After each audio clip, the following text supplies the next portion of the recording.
Anthony Davis's contract with the Lakers is absurd, says journalist. ESPN analyst points to a history of injuries and inconsistency in return for the high salary in Los Angeles.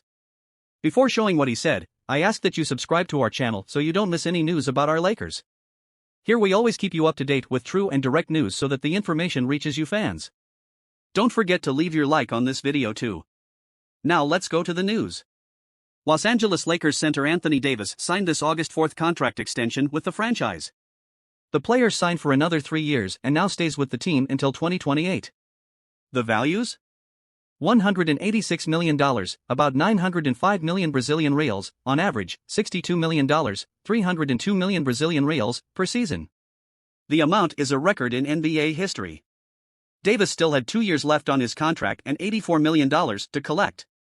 The deadline to sign the extension of the bond started on August 34th on Friday. The Lakers and the players' agents quickly reached an agreement. But Anthony Davis's contract extension with the Los Angeles Lakers didn't sit well with ESPN analyst Stephen A. Smith. In an interview on the last episode of Podcast P, with Los Angeles Clippers forward Paul George, the journalist said he would not give the star such a valuable contract. Mainly because of his injuries. Look, I love him. Let that be clear. He's a great player. I talked to his dad during the playoffs, he's a great person. But $62 million? Let me say something. Your talent is worth gold, but your consistency, however, is not. I wouldn't give you that contract if I were the Lakers. I'm sorry, Smith snapped. In one day, he shows up and is the star of the team. But, in the other, he will be out of the game injured, or with a worse performance. For example, look at his postseason performance. Against the Warriors it was 30 points in Game 1. It dropped to 11 in the other. It happened again against the Nuggets. So, it is a value that does not compensate, he added. According to ESPN journalist Adrian Wojnarowski, star Anthony Davis has accepted an extension to his contract with the Los Angeles Lakers. Now, the pivot will receive $270 million until the 2027-28 season.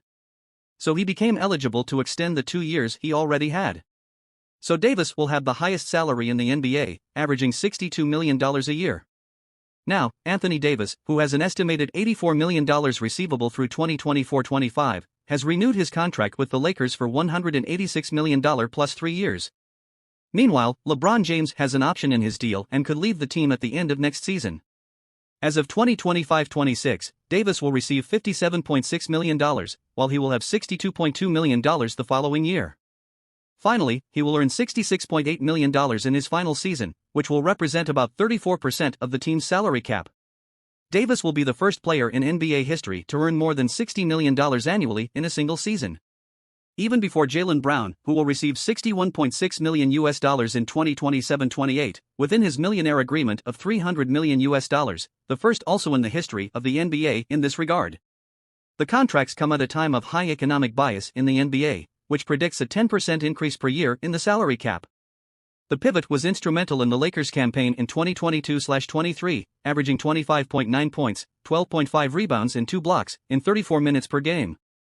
In the playoffs, in addition, he had 22.6 points, 14.1 rebounds and 3.1 blocks playing for 38 minutes per night. The athlete's injury history has never been the best. But there is a big drop from his departure from the New Orleans Pelicans to his arrival at the Lakers. He played in 479 games out of a possible 587 for the Pelicans, reaching an 81.6% success rate, also counting the regular season and playoffs in his 7 years with the franchise. In Los Angeles he was champion, but participated in 236 games out of a possible 35. Therefore, 67.4% in the period. Between the 2020-21 and 2021-22 seasons, Anthony Davis had an index close to 50%, entering the court in 79 and missing 81 matches, while LeBron James played 107 games and missed another 53. So, fan, what did you think of the reporter's words? Do you agree with him? The value of the new contract, do you think was fair? If you can, leave your opinion in the comments on this subject.